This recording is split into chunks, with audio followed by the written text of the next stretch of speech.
প্রিয় শিক্ষার্থী বন্ধুরা, আবারও হাজির হয়ে গেলাম আরও একটি ফিনান্স ও ব্যাংকিং ক্লাস নিয়ে। আজকে আমরা আলোচনা করব আমাদের নবম অধ্যায়ের পর্ব 3 এবং নবম অধ্যায়ের সর্বশেষ পর্ব নিয়ে। এই পর্বে আমাদের আলোচনা টপিক থাকছে ব্যাংকের শ্রেণীবিভাগ।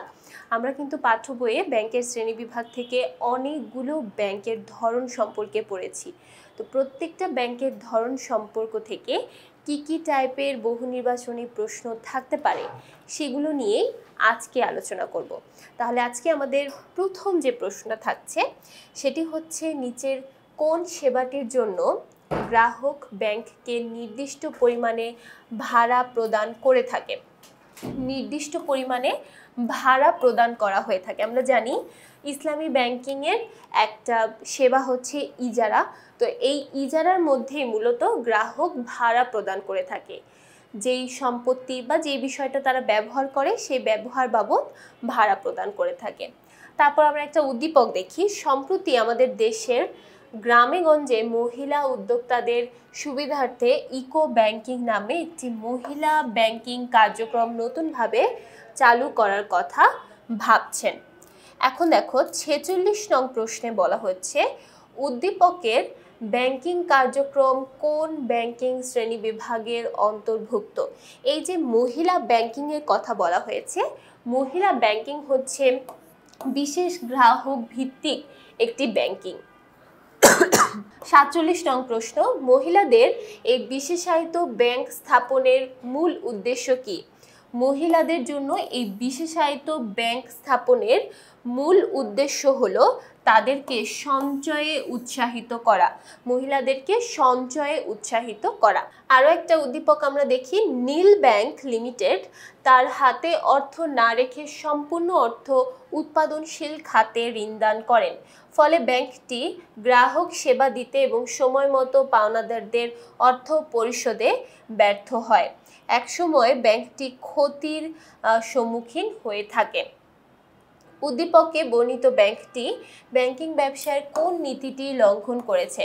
দেখো এখানে বলছে যে তার কাছে পর্যাপ্ত অর্থ কখনোই হাতে থাকে না।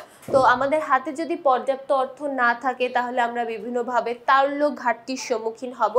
তো সেই জন্য আমরা এখানে বলতে পারি যে তারল্য নীতিটি লঙ্ঘন করা হয়েছে।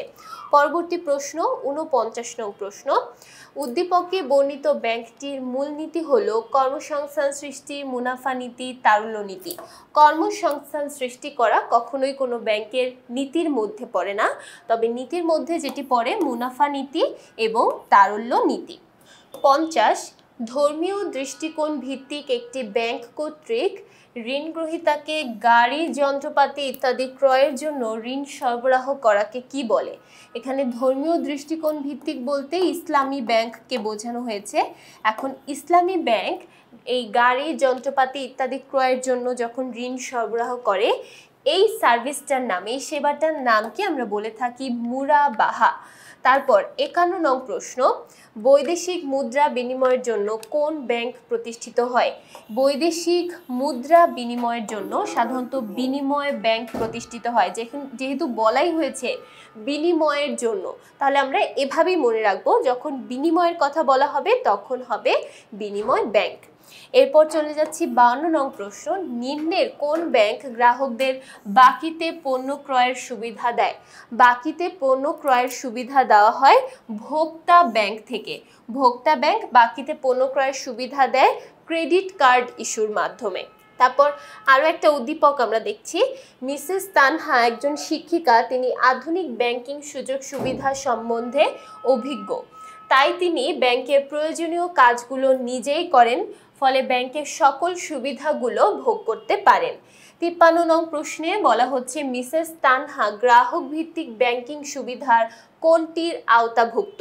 নারীদের ব্যাংক, সমবায় ব্যাংক, শ্রমিক ব্যাংক, স্কুল ব্যাংক। যেহেতু তাকে বলা হয়েছে তিনি একজন শিক্ষিকা, তাহলে অবশ্যই তিনি নারীদের ব্যাংক অথবা এটাকে আমরা মহিলা ব্যাংকও কিন্তু বলতে পারি। তারপর চলে যাচ্ছি 54 নং প্রশ্নে, ভোক্তাদের ব্যাংক ব্যবস্থা কিভাবে মিসেস তানহাকে সুবিধা প্রদান করবে। আমরা জানি ভোক্তা ব্যাংক থেকে সাধারণত এই যে বাকিতে ক্রয়ের একটা সুবিধা দেয় এবং এই সুবিধাটা প্রদান করা হয় ক্রেডিট কার্ড ইস্যুর মাধ্যমে। তাহলে এখানে ক্রেডিট কার্ড তারা সরবরাহ করবে এবং এটার মাধ্যমেই তারা সুবিধা প্রদান করবে। 55 নং প্রশ্ন, আমদানি রপ্তানি ব্যাংক কেন প্রতিষ্ঠা করা হয়। আমদানি রপ্তানি ব্যাংক সাধারণত প্রতিষ্ঠা করা হয় আমদানি রপ্তানিতেই সাহায্য করার জন্য। সো এখানে অ্যান্সার হবে আমদানি কার্যে ঋণ সরবরাহ করতে। তারপর চলে যাচ্ছি আরও একটি উদ্দীপকে, সম্প্রতি দেশের কুমিল্লা জেলায় স্মরণকালের ভয়াবহ বন্যায় সাধারণ মানুষ নিঃস্ব হয়ে যায়। এলাকার এই অবস্থা থেকে উত্তরণের জন্য এবং বিভিন্ন অর্থনৈতিক সহায়তার লক্ষ্যে ওয়াই নামে একটি ব্যাংক প্রতিষ্ঠিত হয়। 56 নং প্রশ্নে বলছে ওয়াই ব্যাংক কোন ধরনের ব্যাংক। দেখো এখানে বলছে কি যে নিঃস্ব হয়ে যায় সকলে বন্যায় এবং সেই অবস্থা থেকে উত্তরণের জন্য পরবর্তীতে কি করা হয়, পরবর্তীতে ওয়াই নামে একটি ব্যাংক প্রতিষ্ঠা করা হয়। এটা কিন্তু দেখো শুধুমাত্র কুমিল্লা জেলাকেই কেন্দ্র করে তৈরি হয়েছে, তাই আমরা এটাকে বলতে পারি আঞ্চলিক ব্যাংক। যখন একটা নির্দিষ্ট অঞ্চলকে কেন্দ্র করে কোনো একটা ব্যাংক তৈরি হবে সেটা হচ্ছে আঞ্চলিক ব্যাংক। 57 নং প্রশ্ন, ওয়াই ব্যাংকটি এই অঞ্চলের উন্নতিতে করতে পারে কি কি করতে পারে। আমানত সৃষ্টি, ক্ষুদ্র ঋণ প্রদান, প্রশিক্ষণ এবং পরামর্শ প্রদান। আমানত সৃষ্টি করতে ব্যর্থ হবে, কারণ যেহেতু বন্যা চলছে সকলেই কিন্তু বিভিন্ন ধরনের সংকটময় সিচুয়েশনে রয়েছে, তাই আমানত সৃষ্টি সম্ভব না। তবে যেটা সম্ভব সেটা হচ্ছে ক্ষুদ্র ঋণ প্রদান করা, সবাইকে অল্প অল্প করে ঋণ প্রদান করা এবং বিভিন্ন ধরনের পরামর্শ দেওয়া প্লাস প্রশিক্ষণ দেওয়া, যাতে তারা এই ভয়াবহ সিচুয়েশন থেকে বের হয়ে আসতে পারে। তারপর আরও একটা উদ্দীপক, শিল্প ব্যবসায়ী জনাব রজত তার প্রতিষ্ঠানের উন্নয়নের জন্য একটি বিশেষ ব্যাংকের মাধ্যমে লেনদেন করেন।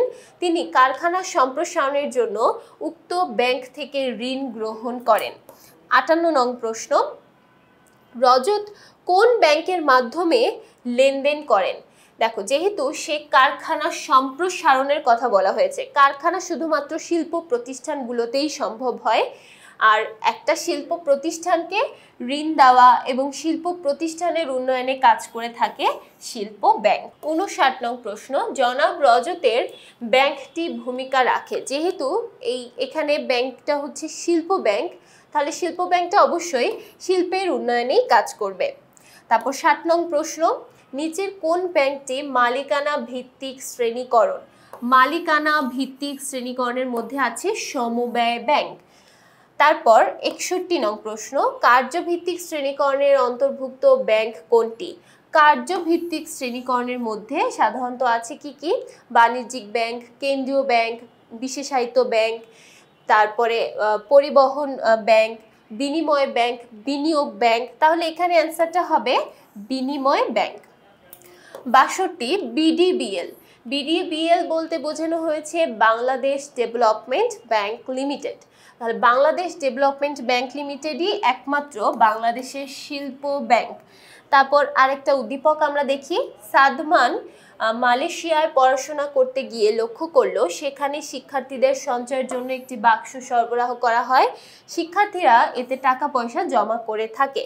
63 নং প্রশ্ন, উদ্দীপকে উল্লেখিত ব্যাংকটি কোন শ্রেণীকরণের অন্তর্ভুক্ত। উদ্দীপকে এই যে এখানে বলা হয়েছে যে শিক্ষার্থীদেরকে একটা বাক্স দেওয়া হয় এবং সেই বক্সের মধ্যে তারা টাকা পয়সা রাখে, তাহলে এটা কিন্তু বিশেষ গ্রাহক ভিত্তিক শ্রেণীকরণের আমাদের স্কুল ব্যাংকের অন্তর্ভুক্ত, স্কুল ব্যাংক। 64 নং প্রশ্ন, উদ্দীপকের ইঙ্গিতকৃত ব্যাংক সম্পর্কিত তথ্য হলো আমাদের দেশে এ ব্যাংকের জনপ্রিয়তা ব্যাপক। একদমই ভুল একটা ইনফরমেশন। আমাদের দেশে এখন একদমই স্কুল ব্যাংক, শুধুমাত্র শিক্ষার্থীদের জন্য আলাদা একটা ব্যাংক নেই, তবে বিভিন্ন ব্যাংকে শিক্ষার্থীদের জন্য আলাদা হিসাব খোলার ব্যবস্থা আছে, আলাদা করে স্পেসিফিক শিক্ষার্থীদের জন্য কোনো ব্যাংক নেই। তাহলে এটা হবে না, শিক্ষার্থীরাই হচ্ছে এখানে শুধু গ্রাহক, এখানে কিন্তু অন্য কেউ গ্রাহক হতে পারবে না। তারপর বলা হচ্ছে 1960 সালে আমাদের দেশে এই ব্যাংক প্রতিষ্ঠিত হয়েছিল। হ্যাঁ, এটা সঠিক, 1960 সালে একবার প্রতিষ্ঠিত হয়েছিল, কিন্তু খুব একটা বেশি জনপ্রিয়তা লাভ করতে পারেনি বিধায় বন্ধ হয়ে যায়। তাহলে এটার অ্যান্সার হবে 3 নং অপশন। 65 নং প্রশ্ন, কোনটি সুদমুক্ত ব্যাংকের আওতায় পড়ে? সুদমুক্ত ব্যাংক বলতে আমরা শুধুমাত্র ইসলামী ব্যাংককেই বুঝি, যেখানে কখনো সুদের কোনো লেনদেন হয় না, তবে অন্যান্য ব্যাংকিং যা যা কার্যক্রম সব কিছুই সেখানে সম্ভব। এরপর চলে যাচ্ছে আরেকটা উদ্দীপকে। অমিত চীনে পড়ালেখা করতে গিয়ে দেখলো সেখানে শিক্ষার্থীদের সঞ্চয়ের জন্য সঞ্চয় বাক্স বা ব্যাগ সরবরাহ করা হয়, শিক্ষার্থীরা এতে টাকা পয়সা জমা রাখে। 66 নং প্রশ্ন, উদ্দীপকে কোন ব্যাংকের ইঙ্গিত করা হয়েছে? অবশ্যই স্কুল ব্যাংকের ইঙ্গিত করা হয়েছে। তাহলে দেখো 67 নং প্রশ্ন, উদ্দীপকের ইঙ্গিতকৃত ব্যাংক সম্পর্কিত তথ্য হলো আমাদের দেশের জনপ্রিয়তা ব্যাপক, একদমই নয়, তবে ছাত্রছাত্রীরা এর গ্রাহক এবং বাংলাদেশে 1960 সালে একবার এটা প্রতিষ্ঠিত হয়েছিল। তাহলে এটার অ্যান্সার হবে 2 নং অপশন। তারপর চলে যাচ্ছে 68 নং প্রশ্নে, সরকারি মালিকানায় পরিচালিত ব্যাংক কোনটি? অর্থাৎ কোনটা সরকারি ব্যাংক? সহজ কথায় যদি আমরা বলতে চাই তাহলে সরকারি ব্যাংক হচ্ছে সোনালী ব্যাংক। বাকি যে ব্যাংকগুলো আছে সেগুলো কিন্তু পুরোপুরি সরকারি নয়, এবং পুরোপুরি সরকারি কি, এটা পুরোই প্রাইভেট ব্যাংক। এবং ইসলামী ব্যাংক বাংলাদেশ লিমিটেড এটাও কিন্তু পুরোপুরি সরকারি ব্যাংকের আওতা নয়। 69 নং প্রশ্ন, ইসলামী ব্যাংকগুলো কোন সেবার মাধ্যমে যন্ত্রপাতি ক্রয়ের জন্য ঋণ গ্রহীতাকে ঋণ প্রদান করে? যন্ত্রপাতি ক্রয়ের জন্য ঋণ গ্রহীতাকে ঋণ প্রদান করে মুরাবাহা নামক সেবার মাধ্যমে। 70 নং প্রশ্ন, নিচের কোন সেবায় ব্যাংক ও গ্রাহকের যৌথ উদ্যোগে ব্যবসায় পরিচালিত হয়? ব্যাংক ও গ্রাহকের যৌথ উদ্যোগে ব্যবসায় পরিচালিত হয় মুসারাকা সেবার মাধ্যমে। অর্থাৎ এখানে ব্যাংকও কিছু ইনভেস্ট করে, আবার গ্রাহকও কিছু ইনভেস্ট করে, দুইজনের যৌথ প্রযোজনায় এটা পরিচালিত হয়। 71 নং প্রশ্ন, নিচের কোন প্রতিষ্ঠান মুদ্রা ও নোট প্রচলন করে থাকে? নোট ও মুদ্রার একমাত্র প্রচলনকারী বাংলাদেশ ব্যাংক, অর্থাৎ বাংলাদেশের যে কেন্দ্রীয় ব্যাংক আছে বা সেন্ট্রাল ব্যাংক আছে সেই ব্যাংকটা। 72 নং প্রশ্ন, বাংলাদেশে কত সালে স্কুল ব্যাংক প্রতিষ্ঠিত হয়েছিল? 1960 সালে। বাংলাদেশ স্বল্প উন্নত দেশ থেকে উন্নয়নশীল দেশে উন্নীত হওয়ায় দেশের শ্রমিকদের কথা বিবেচনায় এনে সাভার ইপিজেড এলাকার বাণিজ্যিক ব্যাংকগুলো একটি বিশেষ ব্যাংকিং ব্যবস্থা চালু করে। 73 নং প্রশ্নে বলা হচ্ছে, শ্রমিকদের জন্য বিশেষ এই ব্যাংকিং ব্যবস্থাটি কোন ব্যাংকিং শ্রেণীবিভাগের অন্তর্ভুক্ত? শুধুমাত্র শ্রমিকদের জন্য, যেহেতু আমরা এটাকে বলতে পারি বিশেষ মক্কেল ভিত্তিক অথবা বিশেষ গ্রাহক ভিত্তিক ব্যবসায়ের ব্যাংকের শ্রেণীকরণের অন্তর্ভুক্ত। তারপর চলে যাচ্ছি 74 নং প্রশ্ন, উক্ত ব্যাংকিং ব্যবস্থার ফলে, অর্থাৎ এই যে শ্রমিক ব্যাংকিং বা বিশেষ গ্রাহক ভিত্তিক ব্যাংকিং, এর ফলে আমাদের কি হবে? কর্মসংস্থান বৃদ্ধি পাবে, সঞ্চয় প্রবণতা বৃদ্ধি পাবে, জীবনযাত্রার মান উন্নয়ন হবে। দেখো এখানে কিন্তু তুমি ব্যাংক বাড়াও অথবা না বাড়াও, সরাসরি কিন্তু আমাদের কর্মসংস্থান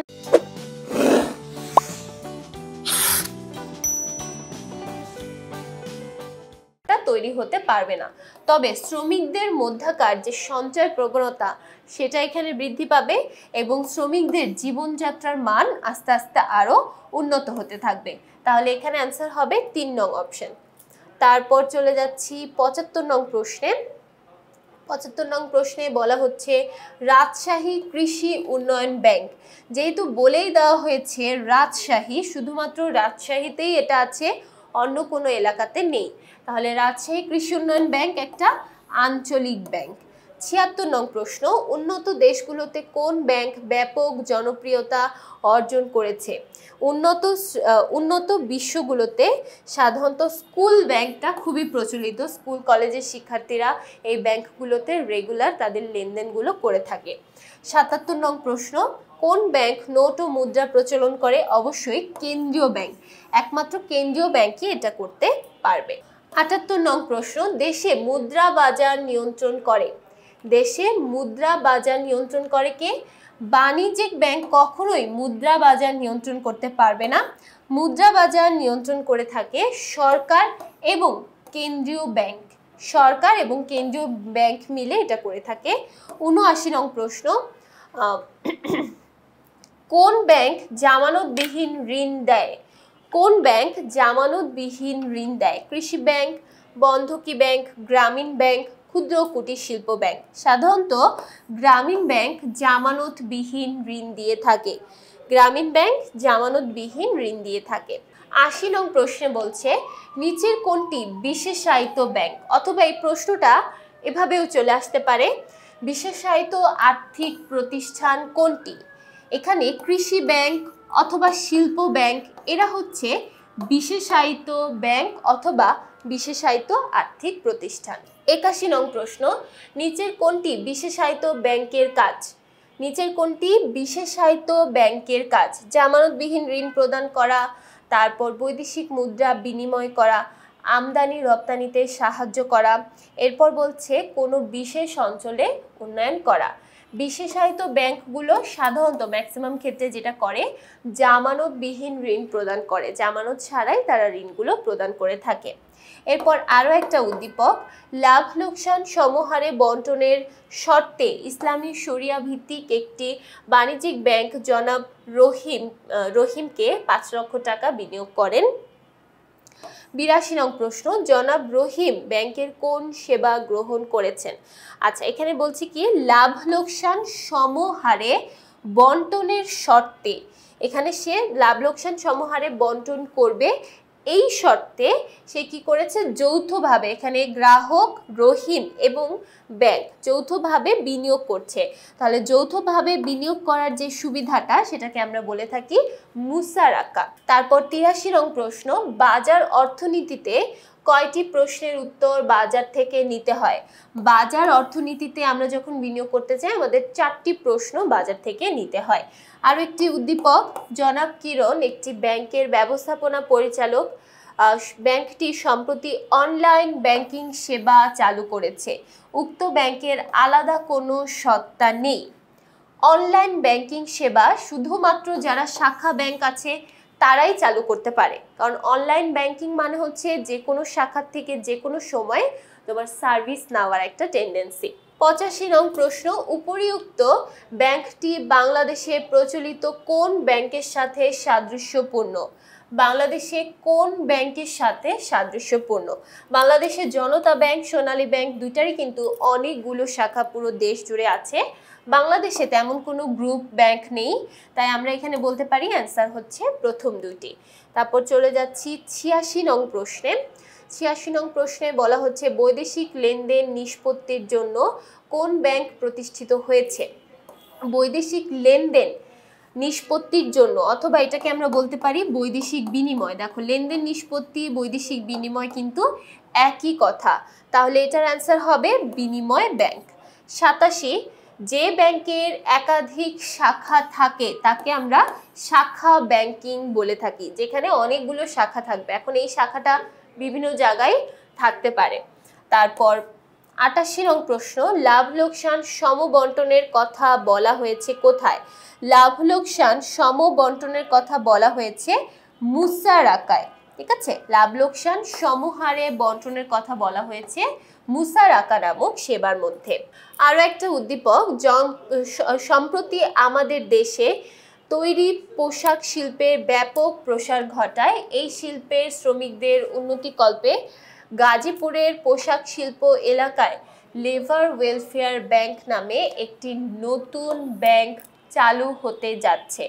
89, শ্রমিকদের জন্য বিশেষ এই ব্যাংকটি ব্যাংকের কোন শ্রেণী বিভাগের অন্তর্ভুক্ত? অবশ্যই বিশেষ গ্রাহক ভিত্তিক শ্রেণীকরণের অন্তর্ভুক্ত হবে। 90 নং প্রশ্ন, উদ্দীপকের ব্যাংকটি স্থাপিত হলে শ্রমিকদের মধ্যে সঞ্চয় প্রবণতা সৃষ্টি হবে, শ্রমিকদের বেতন ভাতা বৃদ্ধি পাবে, শ্রমিকদের জীবনযাত্রার মান উন্নয়ন হবে। দেখো, এখানে যদি তুমি একটা শ্রমিক ব্যাংক সৃষ্টি করো অথবা যাই করো, শ্রমিক ব্যাংকের মাধ্যমে কখনোই শ্রমিকদের বেতন ভাতা বৃদ্ধি পায় না, শ্রমিকদের কর্মসংস্থানের কোনো হেরফের হয় না। তাহলে যেটা হবে সেটা হচ্ছে শ্রমিকদের সঞ্চয় প্রবণতা বাড়বে আর যখন তারা সঞ্চয় করতে থাকবে তখন আস্তে আস্তে তাদের জীবনযাত্রার মান উন্নয়ন হবে। তাহলে এখানে অ্যান্সার হবে 1 এবং 3 নং অপশন। 91 নং প্রশ্ন, ক্রেডিট কার্ড সরবরাহ করে নিম্নের কোন ব্যাংক? ক্রেডিট কার্ড সরবরাহ করে শুধুমাত্র ভোক্তা ব্যাংক। এখানে আর বাকি যে ব্যাংকগুলো আছে তার মধ্যে থেকে কোনো ব্যাংকে কিন্তু ক্রেডিট কার্ড সরবরাহ করে না। 92, কৃষি ব্যাংক কোন ধরনের আর্থিক প্রতিষ্ঠান? কৃষি ব্যাংক একটা বিশেষায়িত আর্থিক প্রতিষ্ঠান বা বিশেষায়িত ব্যাংক। 93, নিচের কোন ব্যাংক শিল্প ও ব্যবসা প্রতিষ্ঠানকে মধ্য ও দীর্ঘমেয়াদী ঋণ প্রদান করে থাকে? শিল্প এবং ব্যবসা প্রতিষ্ঠানকে মধ্য এবং দীর্ঘমেয়াদী ঋণ দিয়ে থাকে। মধ্য এবং দীর্ঘমেয়াদী ঋণ দিয়ে থাকে বিনিয়োগ ব্যাংক, কারণ বিনিয়োগ ব্যাংকের কাজই হচ্ছে বিভিন্ন ধরনের ঋণ প্রদান করা বা বিভিন্ন জায়গায় বিনিয়োগ করা।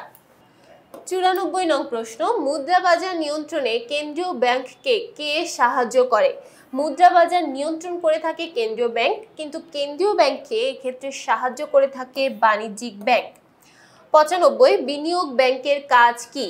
এখানে যে অ্যান্সারগুলো আছে তার মধ্যে থেকে বিনিয়োগ ব্যাংকের কাজ হচ্ছে ব্রিজ ফিনান্স। এটা কিন্তু আমাদের বিভিন্ন ধরনের বিনিয়োগেরই এক একটা পার্ট বা অর্থায়নেরই এক একটা পার্ট। তারপর 96 নং প্রশ্ন, কোন ব্যাংক জামানতবিহীন ঋণ দিয়ে থাকে? সাধারণত গ্রামীণ ব্যাংক জামানতবিহীন ঋণ দিয়ে থাকে।